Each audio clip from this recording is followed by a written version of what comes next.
Hello, everyone, and welcome to a Star Wars live stream. I'm your host, Ronan Chain. I'm joined with Brent, Age of Grogu. How you doing, Hey, Brent? hey, Age of Grogu. I should be changing this to the Age of Maul, Age of dude. Maul. The moment I saw that in this trailer, I swear to God, Yeah. I just about flipped out. I was like, "Are you kidding me?"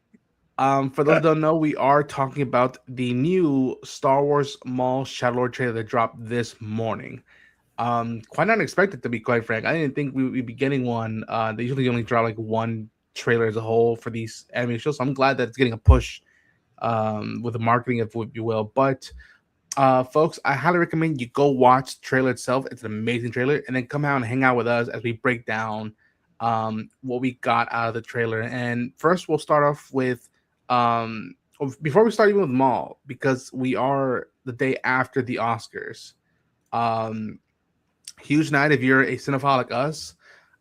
Shout out to for me the group that I was cheering the most for, which was the Frankenstein and the Sinners team. So shout out to them with the Oscar nominations and wins they got.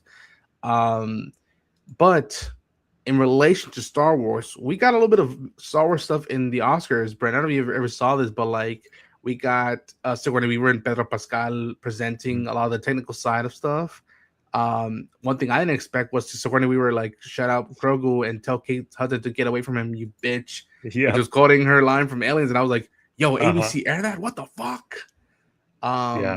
And I think earlier today there was a drop somewhere online of the Funko releases for the Mandalorian and Grogu toy line, and you can see the Monomon in the top middle section, which is that creature from Jabba's palace that we saw in the teaser. We see One of my Rod of the favorite Hut. toys as a kid. It was the kid for the Mm-hmm. original set. Yep. Mm-hmm. Rhoda looks awesome too. But before we do the mall talk, what do you think, Hmm. Brand, of this? It is a marketing move to go to the Oscars and promote the movie. I mean, they showed some I footage of the teaser, but what did you think of it? Well, here's the thing. Up frank, I didn't actually watch the Oscars, but I've been watching some highlights and stuff like that.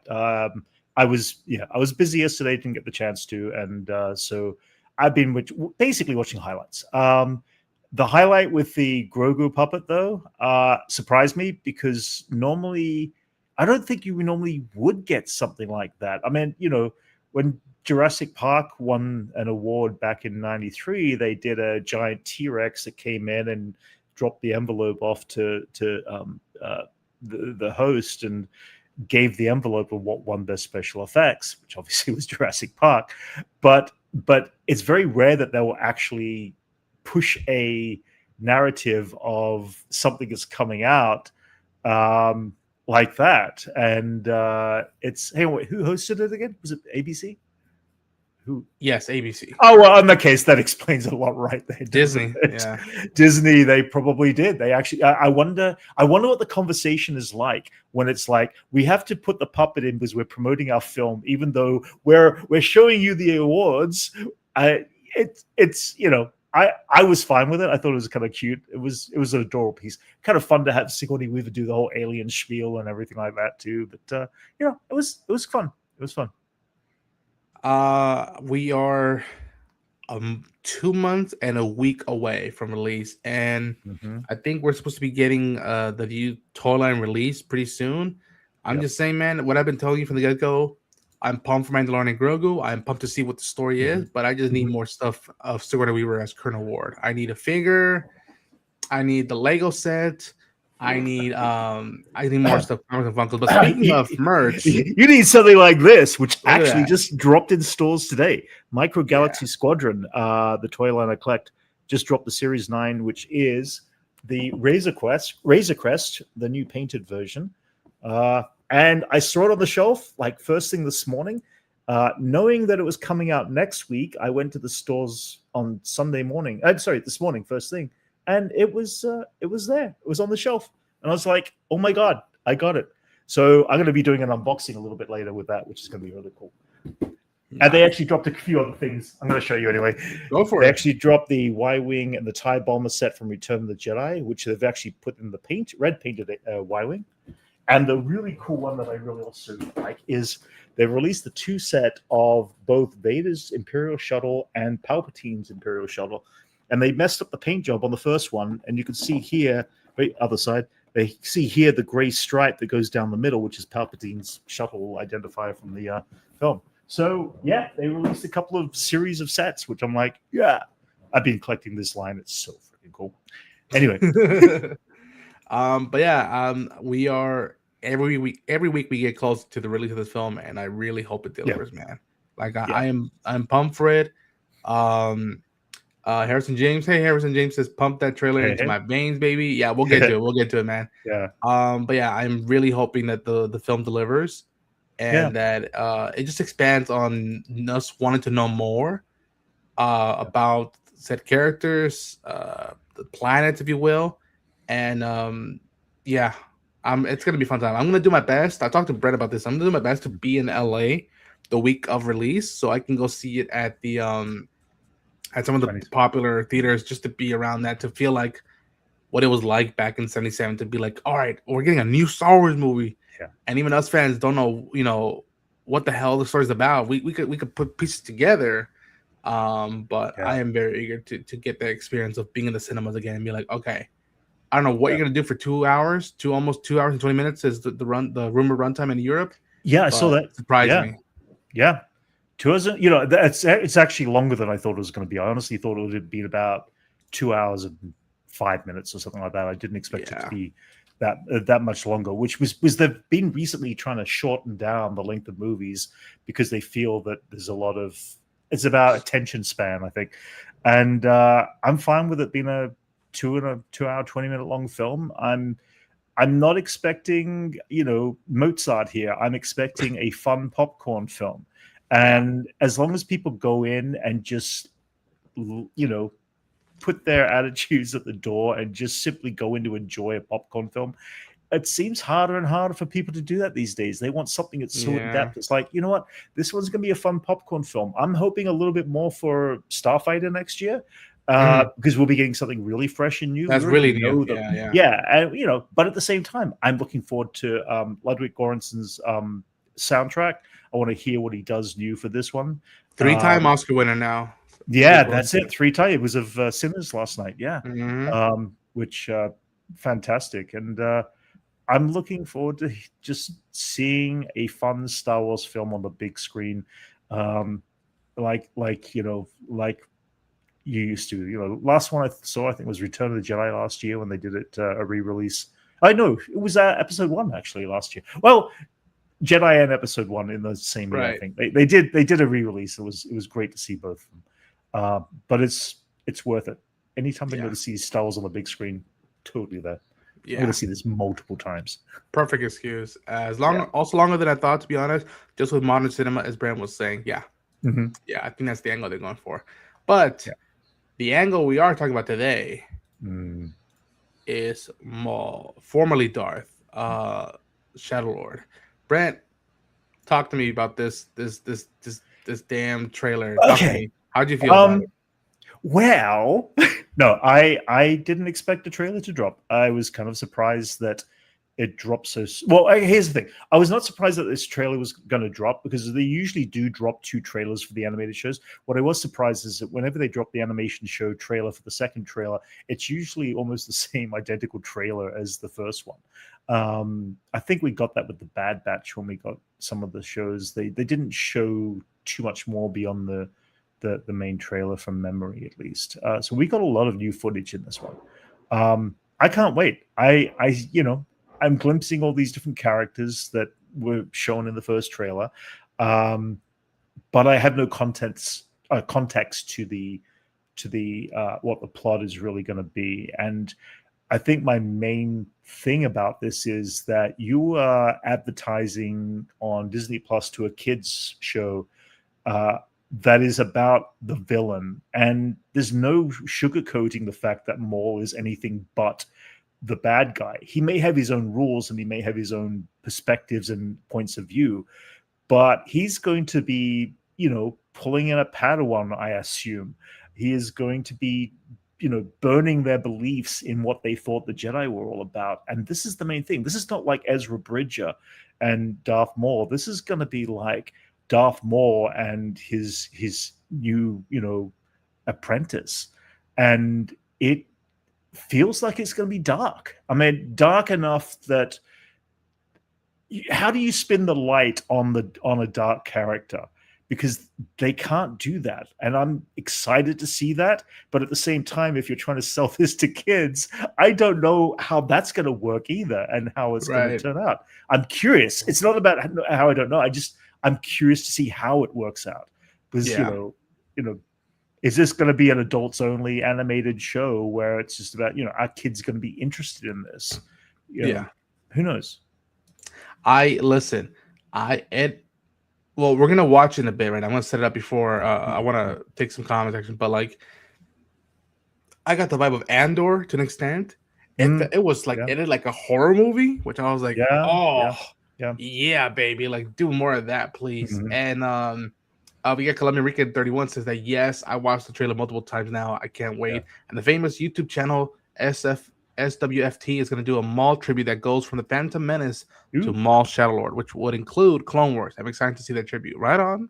Yeah, that's a lot to get into. And hell, well, I'll bring it up once we've seen the trailer. But I say let's watch it just one time, and then I got some snapshots to see how we feel about it, because I've seen it a couple times, but I'm still scratching my head of like, wow, how are they gonna make this work? Because I do agree with you that like they're gonna aim this on Disney Plus, but they should know by now if you're messing with characters that are legacy, like in the dark side of things, you better know what it comes with. So but I said let's watch it one more time and see other stuff, and we'll talk about more details about it. They have made some amazing Star Wars tribute videos. Right on. I do like how with Clone Wars season 1 to 7, Bad Batch, Tales, and now Maul, that the themes of the show have grown with the audience over time. I appreciate that. That's right. Yeah, I appreciate that completely. Let's check it out. The trick is getting you kids into the into the franchise. He's associated with several criminal organizations and proficient with a laser sword. I love the use of red light through all this too. So cool. The Empire tried to kill me. Their betrayal demands consequence. And that consequence requires a weapon. I love the TK Together, we can destroy the Empire. I like the new design of the pikes here. Look at the design work. We haven't seen that design before. The Empire may be our common enemy, but Maul will never be our ally. He's like the master, isn't he? The apprentice. The master, Jedi master. Find him. Yeah. Whatever it takes. The age of Maul. The age of Gru. This is escalating out of our hands. The Empire will want answers. Oh, Inquisitors! The Empire Seventh lock brother this thing? planet down. Narek looks so cool. Where is Maul? I'm right here.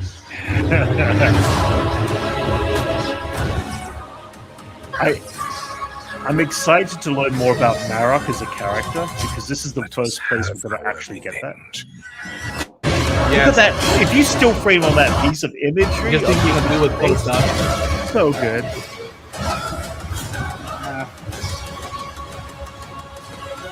We're not going to take out the whole Empire. New walkers, I like that so much. Madness. It's good. Looks so good. So good. Bro, and I love that even that like they ended with like 2 dark sabers duking it out. Yes, But yeah, that's the reaction. Yes, 100% agree. Harrison James, I'm definitely gonna do another rewatch. It's chronological order for the 8th time. It will take months to finish, but I love doing it because you just know the story. I haven't done it for a little while. I'm gonna make a prediction that might. Sorry. I'm gonna make a prediction that might not come true, but let's call it wishful thinking. The Jedi that's with Maul might be the new Sith Lord of the new trilogy. What do you think? You know what? I wouldn't put it past him, because that is a key story element that was, I believe, in one of the drafts of George Lucas's his vision for the sequel trilogy, which would have brought back Maul and an apprentice, I think Darth Talon, into the fit. But like I was saying, it feels like a horror movie. It has a lot of gangster elements. Like you see, like the cops being like, "We don't want the Empire posing on us." Which again, I highly recommend you go read Shadow of Maul. It's been amazing. A while, actually. I really like the first issue, and you dive into knowing that so the planet is Janix. You know that it's not under Imperial occupation. So I didn't know that. Okay, see, I don't remember enough. No, I'm just saying I don't remember enough. Was that Janix in the comic?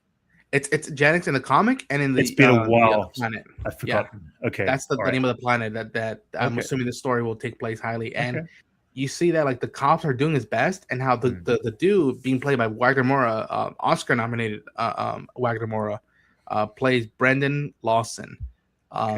He's an ex-bounty hunter, and he toes that line in the comic of him trying to do justice, but knowing that like we can't follow everything rule by rule.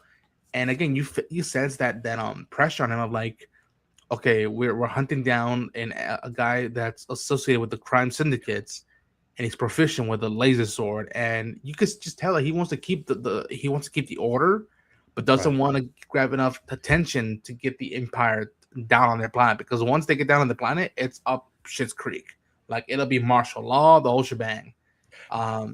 Forgive me for a second. My brain slipped. I was thinking of more the Return to Dathomir, the story of the Dathomir story. I forgot that the comic came out. It's I haven't read anything on this comic. My bad. Completely realized how many comics have been released so far. So there's the Son of Dathomir, which is the storyline. That's what I was thinking. Yes, that was from Clone Wars, where it goes in to Morontel, I think, where it's a big battle between the Separatists. So this comic came out a few weeks ago. That's the one. My bad. This is the prequel to the show where you hang out more with the cop, the Brendan Lawson detective, and it's news stories. Awesome. His partner Two Boots, which was playing by Richard Ayoda, who we know as Q9 OC, the droid from Mandalorian season 1. That's what the group that hunts down. But yeah, man, listen. There are, let's see, it's so fun to do it that way. Hell yeah, Columbia Rican. Ex-bounty hunter turned detective is a cool premise for a character. I agree. My roommate used to do the same until I got him on the train to Columbia Rican. Yeah, like the notion, like, and again, I know him mostly because he played Pedro. He played Pablo Escobar in Narcos, but Wagner Moura has that voice, that callous of like, we're gonna stop him by any means necessary. And then you see the visuals, you see how even the presentation of the seventh brother of the Inquisitors, Marek, fighting off Devon Ezra, played by Gideon Aldlin, and be like, Jedi, where is he? And you could tell they're hunting him down. Yeah. And this is cinematic, man. This is the rugged edge stuff that, quite frankly, I'm not trying to pin him against it, but I wanted this vibe out of Boba Fett. I wanted this more of like, no, and again, I think Sam even pitched the best. It's bad guys versus worse guys. Yeah, and that's what I've been wanting. If we're gonna go into the underworld side of things, that's how you manage it. You don't try to make them heroic anymore. It's just like you just shift perspective of like, it's the same thing with The Godfather. All those people we're following, they're gangsters, they're criminals. Yeah, but you care for them because there's this family aspect to it, and I love that we're seeing that motion with Maul trying to gain power again. And one of my favorite shots, it's very quick, but it's if you blink, you miss it. But here's a 4K shot of Rook cast. Okay, it was Rook. Mandalorians, dude. Nice. Yes. Yeah, there's so much going on. Notice that again, I said it before, there's a lot of red in this show. Yeah. And you look at the textures, and the textures obviously remind me of the Clone Wars painted textures. Have you got the image of Maul's face when he's? Do you have that one at all? The close up of it's towards the end of the trailer. It's that one. I don't know if you.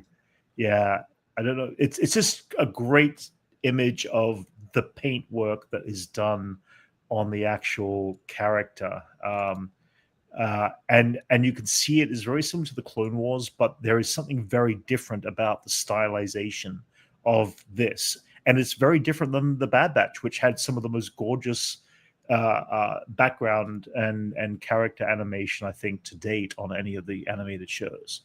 So it's very cool to see that Maul's getting his that's not that one. It was the one from it was the one at the end of the scene of the thing. Actually, I don't know if you got the video there. It was just an extreme close up. I think it's even the one that's on my reaction page. I'll pull up right now. But you just have a look at the freaking paintwork in it, and I say the computer paintwork is just phenomenal. And compared to where we were 15, 16 years ago with the Clone Wars, it's amazing how far that they have come with the animation and how good it looks. Also, to that. Like storyboarded stuff, like it's like Ralph McQuarrie paintings that we're gonna just push that and make it look more like that, and you animate around that, and good luck to you. But like that's how we want it to be. We don't want to adapt the concept art. We're bringing the concept art to life, and I love that angle because you feel that with even the trailer is very shadowy. It's very dark, and the only light you see is the red, or on occasion the green. And maybe sometimes the blue with the lightsaber that Devon has, but it's mostly darkness, and it feels very almost noir. Like this is the shot that the last shot. The last shot. Okay, it's not that shot either. It's a few shots beforehand. There's just his face, and when he looks up when he says about revenge. Yeah, it could be that one. But let us have our revenge. Let me see. It could be that one. Okay, I think I found it. Let me see. But I was going to say that the one thing that still remains in this show, as it has in every other show all the way back to the Clone Wars, is the camera choices, the movement of the camera, the actual angles, the George Lucas camera choices that he embedded into the growth of the Clone Wars is still following through. That is the one. Yeah, it's close. That's the one. I think that's. No, it's not. It's not that one either. There's just one shot, and it is. If you have a look at my my reaction page, I've got the image frozen on my image there. It's just. Let's see. I'm gonna try to pull up. Oh no, that is the shot. Actually, that looks like it is. It could be the shot. Oh, it is the shot. Yeah, no, my bad. It is? Okay. Yeah. Sorry, my bad. It is. I thought it was looking up a little more, but no. Just the painted imagery that's in there. If you look at all the brush strokes that are in the, even the horns, you've got the veins running through the horns, and the textures of the blue in the black, and this is the one. Sorry, yeah. No, it's very cool. Very cool. I just love how they're not, again, everything they're teasing us. It's like it's the show they've said since back in April, and I'm like, just like, please dive into it. Don't make Maul hero. Make us follow him in one, but I don't want to see any heroics out of it. Like, there has to be a point of view, and I love how, again, a lot of this is proving the Star Wars Insider interview that Sam gave about like his perspective, like he's against the Empire and he has another perspective now with the Jedi and the way he's talking to Devon and the way that Devon's talking to Master Ikorio, played by Dennis Haysbert, which I was like, that voice sounds familiar, and it's the Allstate commercial dude. Oh, really? Who was Kilowog in Justice League Unlimited. Okay. Oh yes, I love that there's a shift of perspective between bad guys, and how they're like, no, we're bad guys, but there's worse people. And I was just freaking out watching Maul and Devon fighting together against Merrick. I was like, I never expected that, because that would have been Maul's dream scenario with Ahsoka, except how Sam said it, he worded it badly. So a couple of things. First, we've got Inquisitors in this trailer. We've got the Inquisitors that are joining the fight. It is the 7th. I thought it was the 9th. The 7th Inquisitor goes up against Ahsoka. How far into the Tales episodes was it when she took him out? I couldn't tell if there's any, like a rough timeline now where she takes him down. And then, of course, you got Marok, who you see in Ahsoka season 1, who's already dead. Sorry, spoilers. But the question is, does he die and bite the dust here, going up against Maul? And is that the reason that one of the Night Witches resurrect him? And then the third part of this is, with the Inquisitors failing trying to take down Maul, do we get to see Vader in season 1 or somewhere in the series go up against Maul? Because Maul knows of him. Maul knows of Vader when we meet him in Malachor. Yeah. So it's just like, and again, it's weird because the ending of Tales of the Jedi starts the night the Empire wins, and that's at the funeral of Padme and Naboo. And then there's a cut to a different time that is very vague. Where Ahsoka's like on a farm planet, just doing labor work, trying to just stay. But she hasn't joined the rebellion at that point. So no, this is still so. In other words, somewhere in the course of this show, Ahsoka takes out that character, and the Inquisitors start to lose their strength in the few that we've seen that have died prior to Kenobi, of course. So yeah, the artist in me loves seeing the brushstrokes and animation. Harrison James, man, the art style of Clone Wars is a masterpiece. Same here, Harrison James. Teague Neal said it's going to be so nice to see how much trouble Order 66 survivors and Maul caused working together. And I'm thinking there's definitely some Night Sisters shenanigans that's going to happen with Marek. What's another interesting is Len, I forget which sister number she is, but she's the one that teams up with Barriss Offee. Yes, who were introduced in Obi-Wan Kenobi, and so I'm wondering if she shows up in this, and if that might give us a hint of like when in the timeline, is Tales of the Empire going in parallel with this, because both of these Inquisitors are in Tales of the Empire during that sequence when they're in the Inquisitor Palace or to whatever that tower Inquisitors call. You know who would know? Pablo Hidalgo. Yeah. I'm sure he's got that mapped out because he's pretty good. He's pretty good at keeping the timeline accurate, it feels. Even though directors and producers may change and alter little things along the way, he still keeps that timeline. So there is a course of events. And I'm guessing we've got to wait for the next Timelines book to come out because all this information is definitely going to the next Timelines book when they eventually put it together, for sure. Clemerican says that I have a feeling we might see Cal Kestis cameo again. We're still thinking, but the timeline fits. Hey, man. Anything's Cameron possible. Monaghan is game. I've been wanting to see more Cal Kestis beyond the games. Because it would make sense that there is story to be told between this time period and in the Age of New Republic time period, in my opinion. I'd be so down for that. You know what I was thinking about whenever we watched the second time? I was like, what if, because this show takes place a year after Revenge of the Sith and the Clone Wars and Siege of Mandalore.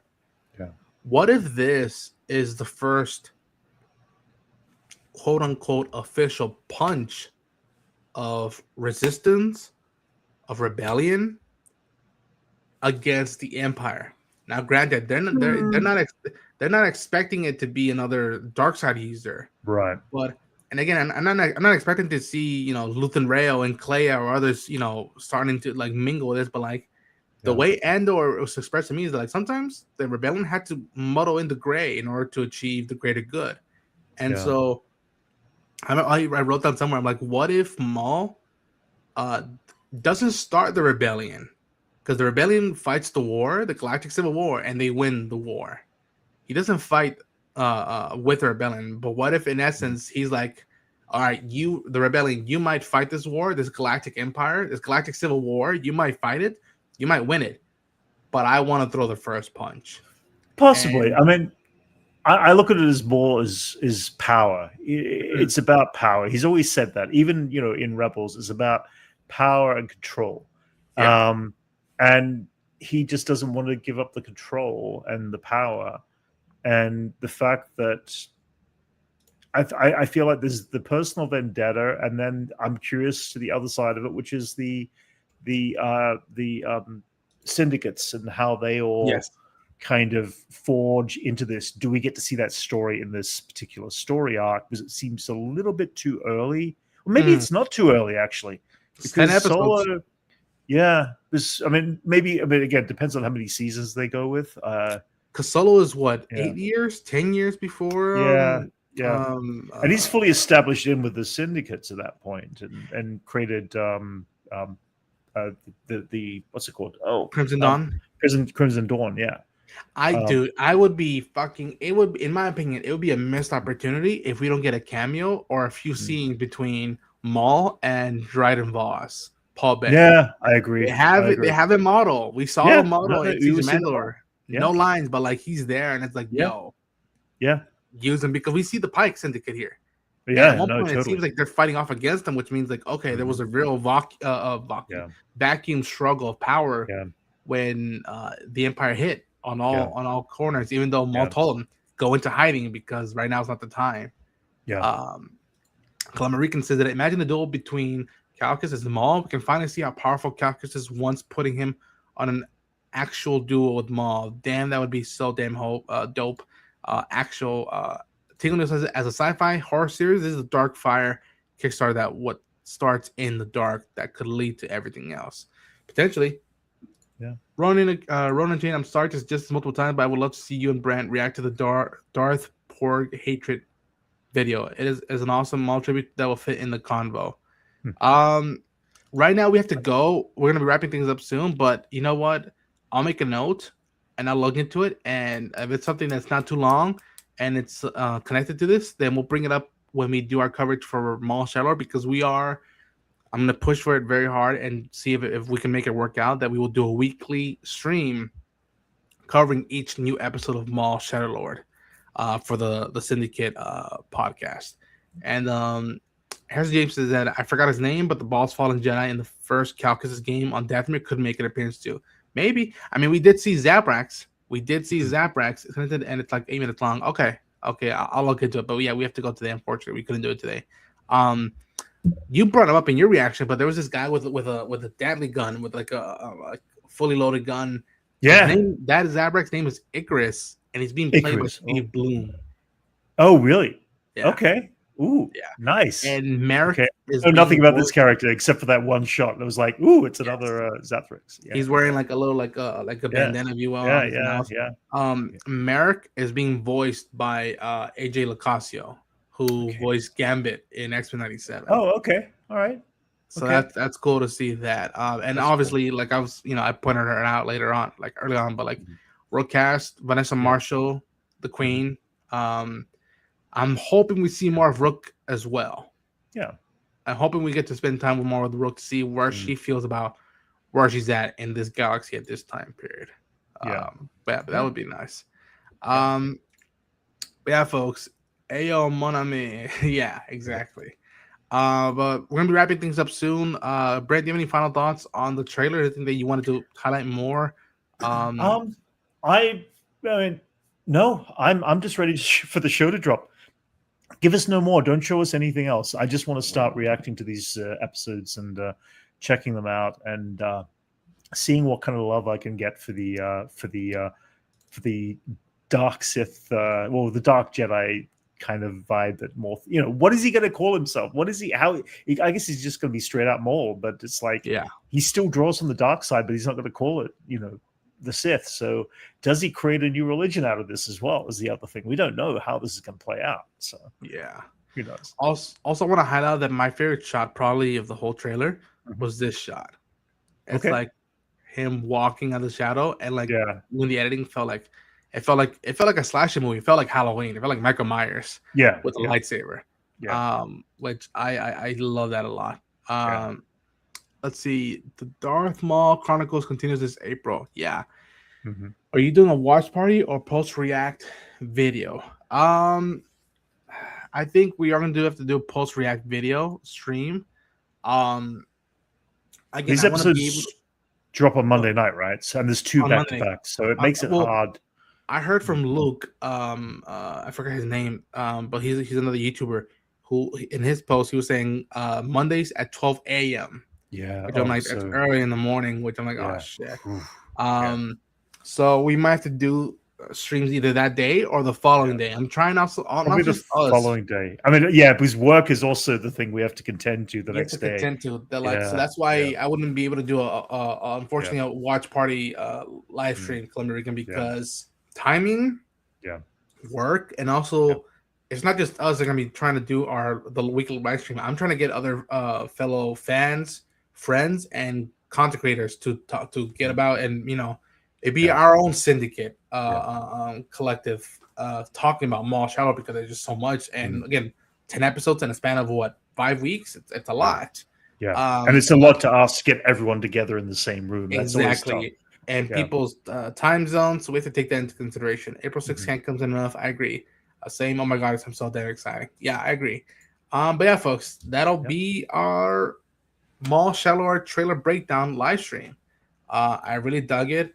Thank you so much, everybody who tuned into it. I will be at the stream. Heck yeah, I can't wait to discuss the first episodes live with everyone. Thanks, man. Thank you, Columbia Rican. Appreciate it. Brent, my friend, thank you so much for taking the time out of your day. Of course, absolutely, to geek out. Please let people know where they can follow you and promote anything you got going on. You can catch me at Age of Grogu, not the Age of Maul, but the Age of Grogu. And I just dropped the reaction myself this morning. I've just done a whole pile of reactions for One Piece. I will be unboxing some toys and stuff. I'm just been really bad at editing my videos and getting those unboxings up. I will do it. I've got a little bit more free time on my hands, so I'm going to start dropping that. And then I also make lots of little miniature models and stuff like that too. So every once in a while, I'll drop some videos on putting that stuff together. Nice. But yeah, folks, if everything lines up, because I know there's supposed to be apparently a brand new day teaser dropping this week, is the rumor around. Again, take it with a grain of salt. But I just the Unchained Syndicate. Cheers, Ron and Brent. Chad is always hyped for all the combos come with this show. I agree. Thanks so much, Harrison James. I just did a not a theory, but almost like an update video on the Mandalorian and Grogu and how there was a big Empire magazine drop a few days ago, and they did a lot of interviews with Ludwig, with Dave, with John, with Pedro, with Jeremy Allen White, and with Sigourney Weaver. And again, if y'all been watching my stuff, you know how pumped I am for Sigourney Weaver's Colonel Ward character. So I did a breakdown of how she talked about, like, oh yeah, she's in the lineage of the women that fought the rebellion, that fought the Empire in the rebellion, like dead on, and had a lot of effect to it. And that she mentions, oh yeah, me and Leia, we go way back. So I did a video on that to break down like how I was freaking out. And when merch drops of the figures, of the exclusive figures, I'm gonna try to hunt down and collect. And then I'll probably do a video like on my Walmart or Target run collecting the figures. And then there's a Lego set that I'm hunting down as well of Colonel Ward's X-Wing that hopefully, if I find it, I might do a unboxing and maybe like built-in video sequence for y'all to watch if you like watching Lego videos. But yeah, every week until The Mandalorian and Grogu comes out, something Star Wars related will be dropping on Ronan Unchained YouTube channel. Something related. I'm rewatching the Mandalorian series right now with a friend of mine who's never seen it before, so that's fun. And obviously Maul Shadow Lord, we'll be seeing plenty of stuff like that. So Oh, and toy wise, Maul Shadow Lord is dropping another Micro Galaxy, and it's coming in the mail in 3 days time. It's an Amazon piece I'm picking up, so it's actually Maul's ship, I guess, and then 2 of the Fang fighters as part of the set. So it's like, they're doing all these box sets recently, and they're all coming out this week into next week. So that's something else. Maul Shadow Lord merch I'm looking into. I want to get I'm really looking for a Rook cast Funko Pop. So hopefully you can find that. But everybody, so much. Thank you for tuning in. Please subscribe, share the enthusiasm. The more this channel grows with subs, monetization can come along. And when monetization can come along, that means that Ronan can ease off the main work and just dive into this. And I'm happy if I can get paid to talk about Star Wars on a weekly basis and do streams and do random stuff like talking about Invincible or Last of Us or other stuff with folks like Brent and others, I will happily do that. But I need y'all's help to do that. So take care, everybody. May the force be with you. And this is the way. Have a good one, everybody. See you later, guys.